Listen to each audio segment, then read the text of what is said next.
आज जो मैं आपको सुना रहा हूं कहानी, शायद सुनने के बाद आपकी आंखों में आ जाएगा पानी। ये कहानी लगन, समर्पण, निष्ठा और साथ की है। ये कहानी जितनी मेरी है उतनी ही आपकी है। इस कहानी का जो मुख्य किरदार है वो हमारे आपके जीवन का आधार है। वो आपके लिए ज़्यादा, अपने लिए कम बनी है।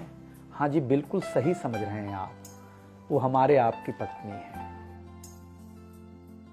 वो हमारी आपकी पत्नी है। कभी आपने सोचा कि वो आप एक के साथ रिश्ता जोड़ा था, लेकिन एक के साथ रिश्ता जोड़ने के लिए उसने घर, गली, आंगन, मोहल्ला, सखी, सहेली, माँ बाप, न जाने कितनों रिश्तों से अपना मुंह मोड़ा था। याद करिए, जब आपके साथ ब्याही थी और आपके घर आई थी तो बहू, भाभी, दुल्हन, न जाने कितने नामों के साथ बुलाई जाती थी। ये सुनकर के वो मन ही मन मुस्कुराए जाती थी। घर के सारे लोग उसी के भरोसे रहते थे। शायद इसीलिए अंग्रेजी में हम उसे हाउसवाइफ कहते थे। कुछ ही दिनों तक उसने दुल्हन होने का आनंद जिया। फिर झाड़ू, पोछा, बर्तन, चूल्हा, चौका, इन सब ने उसको जकड़ लिया। रोज हमारे लिए नाश्ते से लेकर खाने तक कुछ खास रखना, हमारी लंबी उम्र के लिए न जाने कितने उपवास रखना।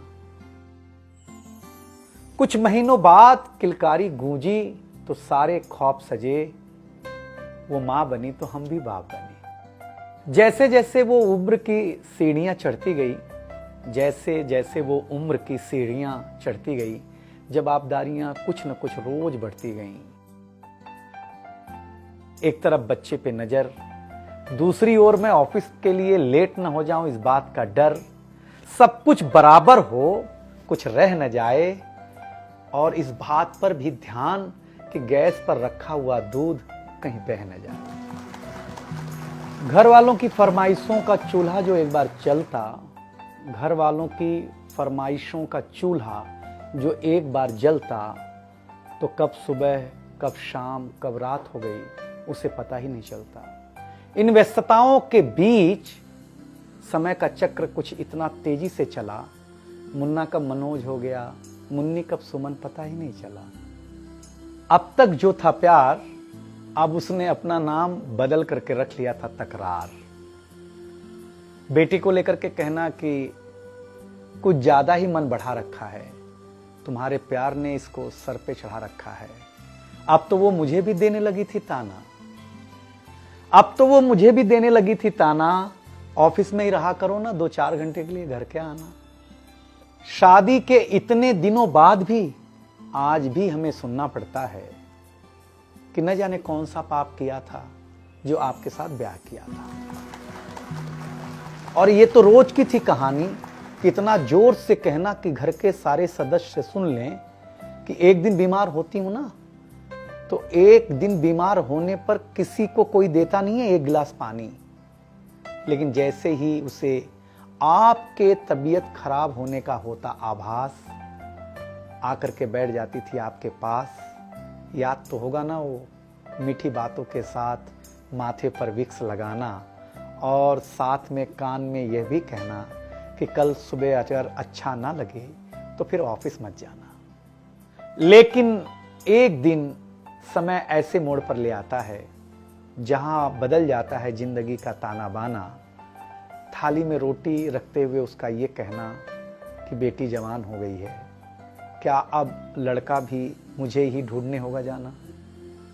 शादी तय हो जाने के बाद 1-1 रुपया जोड़ना, पैसे कम पड़ने पर खुद का कंगन तोड़ना, सब कुछ हो जाएगा मुझे ढाढ़स बढ़ाना, सब कुछ हो जाएगा मुझे ढाढ़स बढ़ाना। विवाह का गीत खुद रोते हुए गाना। याद तो होगा ना आप लोगों को ये गुजरा हुआ जमाना। कुछ समय बाद जब हम जवाबदारियों से मुक्त हो जाते हैं तो कुछ ज्यादा ही धर्मयुक्त हो जाते हैं। उम्र के अंतिम पड़ाव पर हम बीमारियों के बीच जीने लगे हैं। बिना शक्कर की चाय पीने लगे हैं। लेकिन सच ये है कि जब तक हमारी आपकी पत्नी साथ है, चाय मीठी हो न हो, लेकिन जिंदगी में पूरी मिठास है। जबकि पत्नी के बारे में बहुत कम लिखा गया है, हर जगह माँ का ही गुणगान है। मैं मानता हूँ कि माँ महान है, लेकिन आपके जीवन में आपकी पत्नी का भी महत्वपूर्ण योगदान है। तो आपसे निवेदन इतना सा है कि आप अगर घर पर हों या घर पर जाएं, तो अपनी पत्नी का हाथ हाथ में रख करके संतोषानंद जी का लिखा हुआ एक गीत गाएं कि तू धार है नदिया की, मैं तेरा किनारा हूं, तू मेरा सहारा है, मैं तेरा सहारा हूं।